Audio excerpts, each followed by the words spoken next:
Hello, everybody, and welcome to the Great America Show. It is great to have you with us. The Senate this week doing all that it could to protect the second most corrupt man in government, and that is, of course, DHS Secretary Alejandro Mayorkas. The Senate, for the first time in American history, voted to table the articles of impeachment against Mayorkas. Marxist Dem leader Chuck Schumer started off the day with a motion to declare the first article of impeachment against Mayorkas that he will willfully refuse to comply with U.S. immigration laws unconstitutional. The vote at 51-48, a close vote, with Rhino Senator Lisa Murkowski voting present. And isn't that precious of her? And so it looks like Mayorkas will be absolutely free after the tabling of the articles of impeachment. And over on the House side, Mike Johnson, who seems as arrogant as ever and incompetent as ever, is considering himself a wartime speaker. He says his time as speaker is arguably similar to the Civil War. As he would say, listen to this speaker show you just how delusional he is. Look, we're in unprecedented times, okay? We're in dangerous times, as has been articulated here, around the world, and here at home.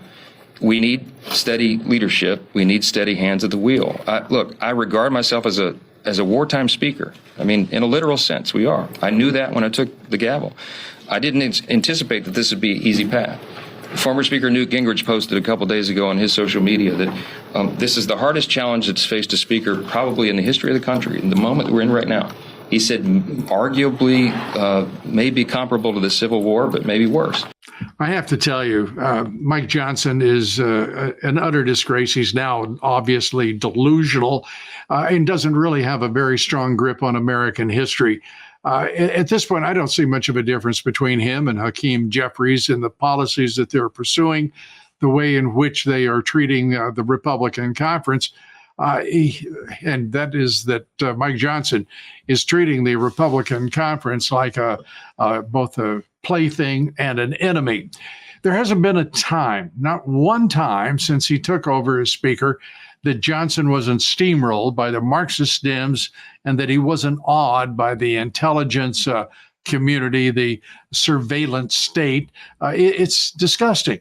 And the good news is that there is now mounting a considerable amount of pressure to simply get rid of him, and rightfully so.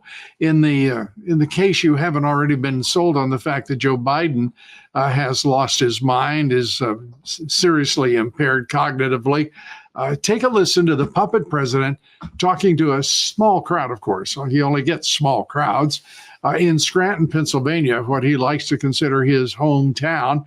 He tells them a story about opening his hotel door to a visitor in a towel with shaving cream on his face.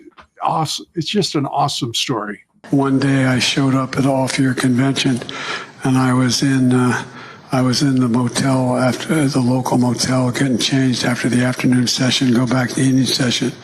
I'd come down with some young activists, a little older than me, but still young activists, who were involved in trying to reform the party. And I was in one of those 8x10 bathrooms, they have, shower, toilet, and a sink, and I got a towel on me and shaving cream, and I heard bam, bam, bam at my door, really loudly. And wondering what the hell is that? I thought it was this guy, Bob Cunningham, on a radio show, and a couple other guys. So I said, okay, guys. And I walked to the door and opened up, and standing there was the former governor of the state of Delaware, Albert N. Carville, a big guy, about 6'5", talked at you like this. And the state representative who got defeated 4 years earlier, that's a Democratic state rep who was retired. And one of the, from the family that had more senators appointed than any other family in American history, to the tunnels, the former retired justice and the state chairman. And they said, I'm standing in a towel and shaving cream on my face. Well, folks, we have no idea what he was talking about either, but we wanted to share that with you so you had a sense of what the country is up against when it comes to the mental acuity, the cognitive impairment of this this president of the United States, illegitimately so, but nonetheless, the man who we still have as commander-in-chief. I have to tell you, I'm delighted to tell you that our next guest is Congressman Thomas Massie of Kentucky. He is one of the sharpest minds in Congress and the Senate. I want to include the Senate as well. And Congressman, it's great to have you with us. We appreciate you being here. This is, without any doubt, a firestorm on Capitol Hill. A political firestorm that has many, I suppose, contributors in it. But it starts with, without question, the Speaker of the House. And I'm going back to Paul Ryan, to Kevin McCarthy, and to the day that we are in. And that is, of course, Speaker Johnson. What is the latest in terms of where you're headed with the leadership of this party and this conference? Well, let me tell you how we got here. We had cut a deal with Kevin McCarthy on January of last year for him to be Speaker. He put several of us on Rules Committee and other committees. I felt like we were making progress. Some folks decided to take out Kevin McCarthy. I disagreed with that. I told them that things could get worse. In fact, things, I believe, got much worse. I knew Mike Johnson from Judiciary Committee, and also he was the deputy whip assigned to whip me for the last several years. So we had a good relationship. I knew him, but I don't know this person who is Speaker now. He's done two things, and he's about to do a third thing that most Republicans, even in Washington, D.C., don't agree with, and certainly back home. He passed an omnibus bill, betrayed the 72-hour rule, time to give us to read the bills. He filled it full of earmarks, and it spent more than Nancy Pelosi even dared to spend in her last year. So that was his first infraction. His second infraction was last week. Jim Jordan made great progress in our Judiciary Committee. And in fact, Mike Johnson helped us with this when he was on Judiciary in terms of getting a warrant if the government wants to spy on Americans. In other words, reforming the FISA program. Well, we brought that to the floor. We fought really hard in the Rules Committee that I also serve on to get that bill to the floor under a rule so that you could vote on whether to have an amendment or not, amendment that would require a warrant. And what happened there, Lou, is the Speaker put his finger on the scales, not to help us get a warrant, but to kill the warrant amendment. And so FISA was reauthorized that's the Foreign Intelligence Surveillance Act, to allow the government to spy on Americans without a warrant. Now we're at the third point here, and that's he's having a hard time getting done this week. John Boehner called this cleaning the barn. When John Boehner left office, and I was here for that, he passed an omnibus, he passed Ex-Im Bank, but he told us he was going to leave after he did all these bad things. Well, the third thing that Mike Johnson is trying to get done this week is to send about $100 billion of foreign aid, primarily to 3 countries, but also to many other countries and programs outside of this country. It would go to Israel, Ukraine, and Taiwan. And our problem with that is he wants to do it without doing anything for our own border. And even the Speaker himself said that was a hill to die on a few weeks ago, and he's not even fighting on this hill. So the question is he the guy to be our Speaker? I just can't imagine where you go from here. You, Marjorie Taylor Greene, others not so publicly are expressing the very same views that you all are. You have the courage to do it publicly. And I commend you, by the way. I want to commend you strongly for that. I just don't understand where this goes, because the choices, it seems to me, are difficult at best. Yeah. So what's happening here is Mike Johnson is overdrafted on his political capital within the conference, and I believe he's going to get vacated. Okay. And when that motion gets called, I don't plan on calling it myself, but it's going to get called. And when it gets called, I hope people won't shoot the messenger, but he doesn't have the votes to remain Speaker. He'll lose far more votes than Kevin McCarthy lost. And so what I did this week is I co-sponsored Marjorie Taylor Greene's motion to vacate. Now, this is different than what was done last fall. Last fall, they called the motion to vacate from the floor of the House, and it had to be voted on within 2 days. And as soon as it passed, we didn't have a speaker. Right. What I am proposing, and what I'm trying to encourage the speaker to do, is that he resign, but announce his resignation 8 weeks from now, so that we would have time to replace him. This is what John Boehner did. When John Boehner left, he saw that wagons were circled and that there was, there was no chance here, or rather that he was surrounded. And so he said, I will leave as soon as you elect the next speaker. And that way we didn't go into this doom loop like we were in last fall. In other words, Mike Johnson would still be the speaker until we get one elected. Right. We could still do subpoenas, investigations. We could still pass bills. If there was a war or some emergency we needed to respond to, we would still have a speaker in the chair. This would save us all a lot of problems. And so people misinterpret what I've done. They think I'm trying to get rid of Mike Johnson now. No, I'm just saying what everybody already knows up here in Washington, D.C. He's goose is cooked. I wish he would leave in a way that doesn't put our party in turmoil.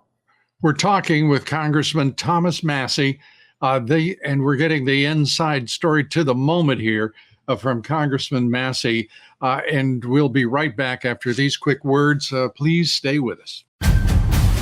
Folks, did you know that over 90% of the pharmaceuticals in America are not made here?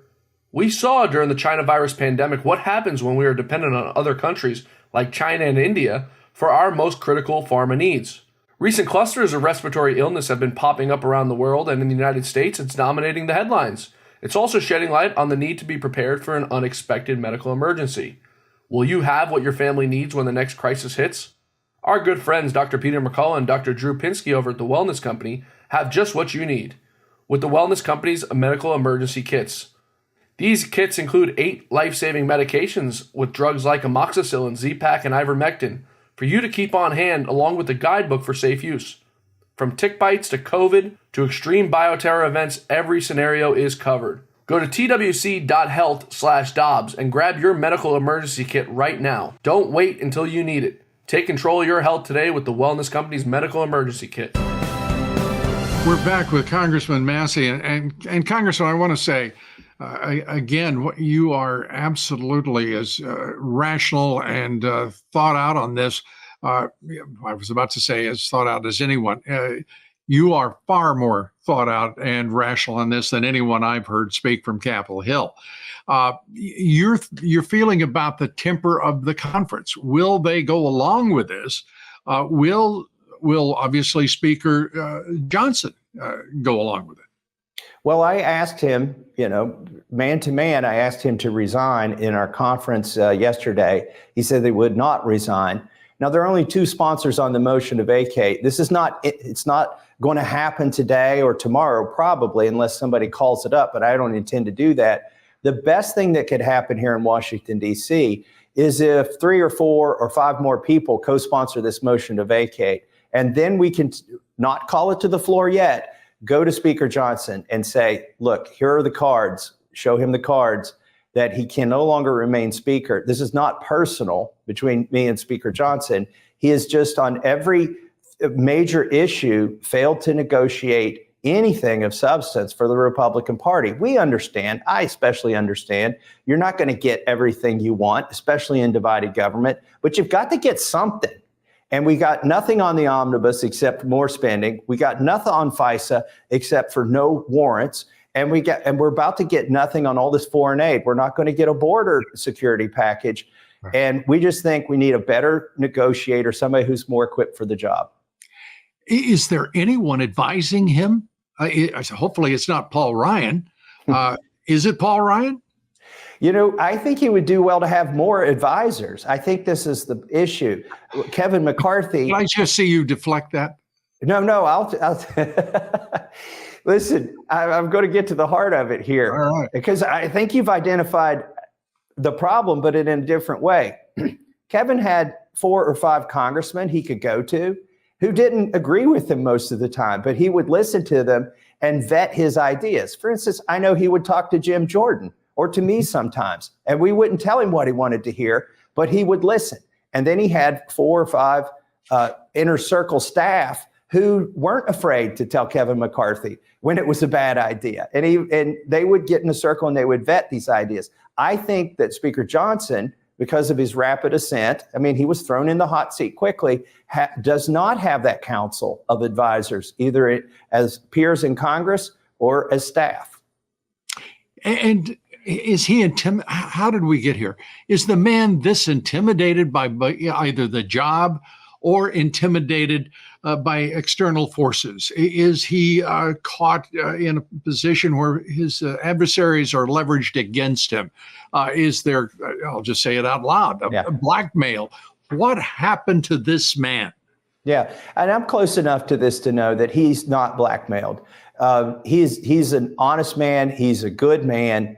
I do believe he's a bit over his head, but the thing that he claims, just take him at his word, that is motivating his change of opinion and ideology right now is that he's been to the SCIF where the classified information is delivered, and he says that what he's seen there has changed his mind on Ukraine, and that what he's seen there has changed his mind on the FISA 702 program. And, I don't think, I think I can safely put to rest all the stories about blackmail or anything like that. No, I just think he's been overwhelmed by the job, and that people at the Pentagon, the military industrial complex, people, who he respects have sort of bullied or scared him into a position where he believes he has no negotiating power with Chuck Schumer or Biden. For instance, if you deeply and sincerely believe that Ukraine is going to fall if you don't send them $60 billion tomorrow, then you probably aren't going to get anything on our own border if Ukraine is your highest priority because you've been talking to those people. But the reality is, if the establishment here really believes that Ukraine is that important, we need to hold our ground and say our border is that important, and fix our border before you fix Ukraine's border. We're talking with Congressman Thomas Massie. We're coming right back as we try to better understand what is a tragic figure right now as he stands, and that is a man who's likely to fall, and that is Mike Johnson, Speaker of the House. We'll be right back with Thomas Massie. Folks, did you know that over 90% of the pharmaceuticals in America are not made here? We saw during the China virus pandemic what happens when we are dependent on other countries like China and India for our most critical pharma needs. Recent clusters of respiratory illness have been popping up around the world, and in the United States, it's dominating the headlines. It's also shedding light on the need to be prepared for an unexpected medical emergency. Will you have what your family needs when the next crisis hits? Our good friends Dr. Peter McCullough and Dr. Drew Pinsky over at The Wellness Company have just what you need with The Wellness Company's medical emergency kits. These kits include 8 life-saving medications with drugs like amoxicillin, Z-Pak, and ivermectin for you to keep on hand, along with the guidebook for safe use. From tick bites to COVID to extreme bioterror events, every scenario is covered. Go to twc.health/Dobbs and grab your medical emergency kit right now. Don't wait until you need it. Take control of your health today with the Wellness Company's medical emergency kits. We're back now. We're talking with Congressman Thomas Massie and the mystery of Mike Johnson. Let me ask you this. What is the calculation, your calculation, as to whether or not Hakeem Jeffries will save Mike Johnson as Speaker of the House? Well, there have been some rumors. It wouldn't be Hakeem Jeffries himself, but maybe there are 4 or 5 people in Hakeem Jeffries' conference who would be given a hall pass to go do this and to vote for Speaker Johnson. Here's the problem with that plan or that notion. Number one, I don't think there are enough Democrats. A sprinkling of Democrats wouldn't do it. He's going to lose a lot of votes when and if when this motion to vacate gets called by somebody. The other problem is, for every Democrat who crosses the aisle to help Mike Johnson, he becomes far more toxic to Republicans, and he probably loses 3 people on the fence on the Republican side for every Democrat that comes across to help him. That's not to say he might survive one round and remain Speaker for a few more weeks, but then I think the public distaste for having that kind of coalition government and the questions about what did he give up to get those Democrats would further erode his political capital, and he would not survive subsequent votes for Speaker. Another calculation, if you will, your analysis, how much does this hurt the GOP the Republican Party going into November 5th. The American people, on every poll I've seen, are appalled by what they're witnessing here. The weakness of leadership and the failure of the conference. Right. So I do believe the polls are correct that Trump is going to win, according to the polls. Yeah. And but the problem is those same polls show that we may lose the House. Right. And I think the attitude among a bunch of Republicans back there who can vote is that, you know what, the House has let us down. We're going to put all of our effort behind Trump. The problem is if we lose the House, then impeachment will happen the first day. It's going to be horrible. But I think we have bigger jeopardy of losing the House with Mike Johnson in charge. He's not inspiring our base to put us back in the majority. And we need somebody who gets in there and does that job and doesn't betray us on every one of these big votes, like the omnibus on FISA and on the foreign aid, and let us down on the border. Let me ask you, the Senate, for the first time in American history, has tabled the impeachment of Alejandro Mayorkas. That is awful. I mean, now it's not just the conference in the House of Representatives. Now it's a toxic Senate.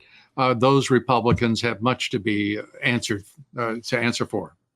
Yeah, I mean, he was indicted here in the House. We deserve a trial there. The American people deserve a trial of Mayorkas, and the Constitution calls for it. I think the quick dismissal that they gave to this impeachment is wrong. It's clearly one-sided, and they should be taking this up. I mean, why do we go through all the effort? The Constitution lays this stuff out. The House did its job. The Senate needs to do its job. And it's by historical norms, it's required.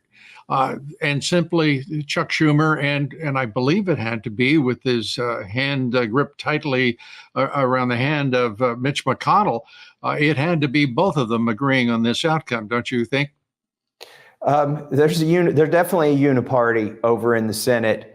And, there probably are some Republicans who don't want to see a trial. Maybe they think we shouldn't do it. But the reality is Mayorkas is the one responsible for the invasion of our country at the southern border. And a lot of that stuff, the indictments should have been heard.